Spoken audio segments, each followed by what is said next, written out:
اب میں دعوت دیتا ہوں کوئٹہ سے تشریف لائے ہوئے بلوچستان سے ہمارے مہمان ڈاکٹر علی کمیل غزل باش صاحب ماہر اقبالیات ہیں، تشریف لائیں اور اپنے خیالات کا اظہار فرمائیں۔ بہت شکریہ جناب۔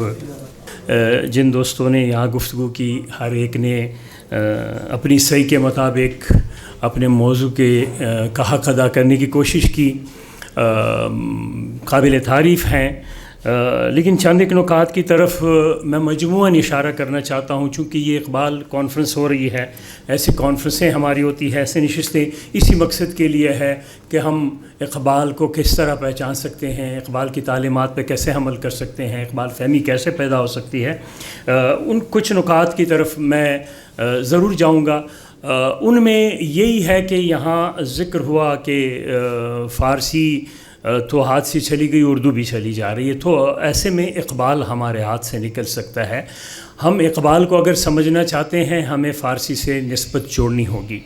یہ نہیں کہنے کا مقصد کہ ہم بہت کمال کیے حافظ شیرازی کی طرح کی فارسی بولیں، لیکن اتنا ہو کہ ہم فارسی متن کو سمجھیں، ہم اقبال کو پڑھیں۔ اور ایک نکتہ اور میں یہاں عرض کروں کہ جو شخص فارسی جانتا ہے، جسے فارسی آتی ہے، اس کی اردو بھی بہتر ہوگی، اس کی حتیٰ ہمارے باقی دیگر زبانوں میں بھی تلفظ بہتر ہوگا۔ ہم دیکھ رہے ہیں کہ یہ 2 دن سے جو سیشن ہو رہے ہیں، ہمارے بہت اسکالر ہیں، بہت سے اسکالر ایسے ہیں آ رہے ہیں کہ جن کے ہاں تلفظ کی غلطیاں ہیں۔ ہمارے معاشرے میں اتنا عام ہو چکا ہے تلفظ کی غلطی، کلاس روم میں ٹیچر جا کے غلط تلفظ کر رہا ہے، تو جو اسٹوڈنٹ بیٹھے ہیں، اسکالر بیٹھے ہیں، وہ تو اسی کی وہ کرے گا۔ مثلا میں ایک مثال دوں، آپ کے یہ جو کرونا آیا تو ہماری میڈیا پہ بے تحاشا چل رہا تھا کہ یہ مرض خطرناک نہیں ہے، یہ مرض یوں ہے۔ مرض کے لیے سب مرض بولتے ہیں۔ اس طرح کی بہت سے مثالیں، مقالے جو پڑھے گئے میں نے دیکھا، اچھا معنی بدل جاتے ہیں۔ مرض فارسی میں بارڈر کو کہتے ہیں، سرحد کو کہتے ہیں، وہ الگ لفظ ہے، یہ الگ لفظ ہے۔ اس طرح کی دیگر الفاظ، جوانوں کو میری آہ سحر دے، پی ایچ ڈی صاحب اقبالیات میں پی ایچ ڈی شعر پڑھ رہے ہیں، جوانوں کو میری آہ سحر دے۔ سحر اور سحر میں فرق ہے، الگ الفاظ ہیں۔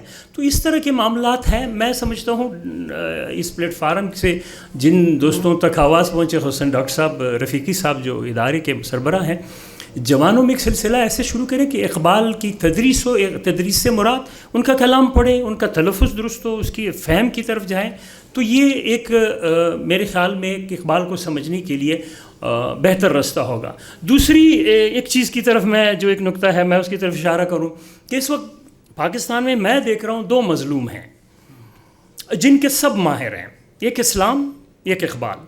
ہم میں سے ہر مسلمان فتویٰ دینے کے لیے تیار ہے، ہر ایک فتویٰ ہم دے دیتے ہیں، اور اقبال کا بھی ہر ایک ماہر ہے۔ یقین کیجئے کہ انہوں نے اقبال کا فارسی تو چھوڑے، اردو جو دیوان ہے، کلیات ہے، کلام ہے، وہ بھی پڑھا نہیں ہوتا، لیکن اقبال پہ تھیسس ہوتا ہے، جو موضوع تھیسس کا ہے اس کو پڑھتے نہیں ہیں، تھیسس لکھتے ہیں۔ میں گزشتہ کئی سالوں سے یونیورسٹیوں میں پڑھا رہا ہوں، میرا تجربہ ہے، میں نے دیکھا ہے۔ یعنی میں ایک اسکالر کو جانتا ہوں کہ جو انہوں نے خطبات اقبال سے بندہ گھبرا جاتا ہے تصور سے، جو جس قدر وہ سنگین موضوع ہے، اس پہ اس کی پی ایچ ڈی ہے۔ تو ایک دن کوئی بات ہو رہی، کچھ چیزیں میں نے پوچھی، آخر میں نے کہا یہ ایک عبارت پڑھ کے سنائے آپ یقین کریں وہ عبارت پڑھنا، آپ اس کی پی ایچ ڈی ہے، ڈاکٹریٹ ہے۔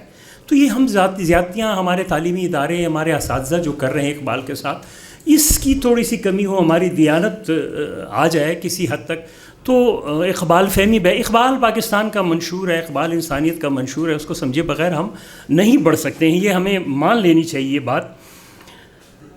دوسری طرف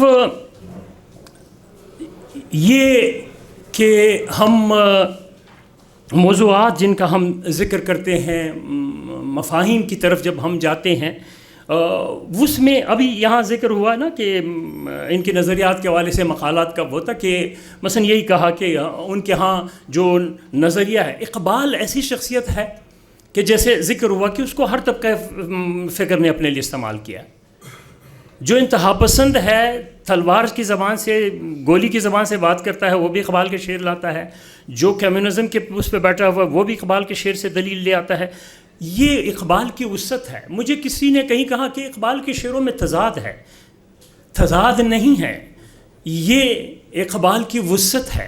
اقبال میں ایک یہ جرت بھی ہے کہ کہیں اس نے دیکھا کہ کسی کی تعریف کی کوئی نقطہ کوئی نظریہ کچھ پسند آیا، بعد میں اس نے دیکھا کہ نہیں درست نہیں ہے تو اس کی نفی کی. یہ نہیں کہا کہ کل میں نے یہ بات کی تھی. وہ رضا شاہ کی مصطفیٰ کمال اتاترک کی تعریف کرتا ہے لیکن پھر آ کے کہہ دیتا ہے کہ نہ مصطفیٰ نہ رضا شاہ میں ہے نمود اس کی، ان کی نفی کر دیتا ہے. یا اگر وہ کمیونزم کے مثبت نقطوں کی ذکر کرتا ہے تو ہم یہ کیوں کہنے لگ جاتے ہیں کہ وہ اسلام کے حوالے سے الگ سلسلہ ہے ان کا. اور جمہوریت کے بارے میں بات ہوئی کہ جمہوریت و طرز حکومت ہے، یا گریز استر سے جمہوری غلام پختہ کاری باش، کیا مغز دو صدخر مغز یک آدم نمی آید، اس طرح کی باتیں انہوں نے کی. لیکن ان کے ہاں کوئی نظام خلافت کی بھی 100% حمایت نہیں ہے. چونکہ میں معذرت کے ساتھ یہاں علماء بیٹھے ہیں، ہمارا نظام خلافت، ہمارے 4 معتبر خلفاء جو گزرے، ہر ایک کا نظام دوسرے سے مختلف ہے. اور اس کے بعد خلافت پہ نام پہ جو ملوکیت چلی، اسلام آج جس سرنگونی کا شکار ہے وہ اس کی وجہ سے ہے. تو اقبال کے ہاں اس کی وہ بھی نہیں ہے کہ ہم کہیں کہ ایک بہت اس نے اس کی حمایت کی ہو. ایک نقطہ اور کہ ان کے ہم امید کی، یہاں جوانوں کا ذکر ہو رہا ہے، وہ امید کے شاعر ہیں. نا امیدی کا پہلو ہے ہی نہیں، غم کو، رنج کو، نا امیدی کو. بہت کمال کا شعر ہے کہ ضعف ایمان است و دلگیری است غم، ضعف ایمان است و دلگیری است غم، نوجوانان نیمه پیری است غم. پورا نظریہ ہے یہ شعر. یا ان کا جو حوالہ امید کا یا جستجو کا، سائل افتاده‌ای، سائل افتاده گفت گرچه بسی زیستم، هیچ نه معلوم شد آه که من چیستم. اور موج ز خود رفته‌ای تیز خرامید و گفت هستم اگر میروم گر نروم نیستم. یہ وہ پہلو ہیں اقبال کے جن کی طرف ہمیں جانا چاہیے، جن کو سمجھنا چاہیے. اور میں پھر اپنی پہلی بات پہ آؤں گا کہ خدا را اقبال کو پڑھ کے اس پہ بات کریں، اقبال کو پڑھ کے ان پہ تھیسز لکھ لیں، تحقیق لکھ لیں. اقبال کو پڑھا کے بچوں کو، بلکہ خود پڑھ کے کلاس میں جائیں، خود پڑھ کے کلاس میں جائیں. اگر یہ دیانت ہماری نہیں ہوگی تو اقبال کی یہی جو میں ایک بہت معذرت کے ساتھ مٹی پلید کر رہے ہیں، یہی سلسلہ چلتا رہے گا. بہت شکریہ.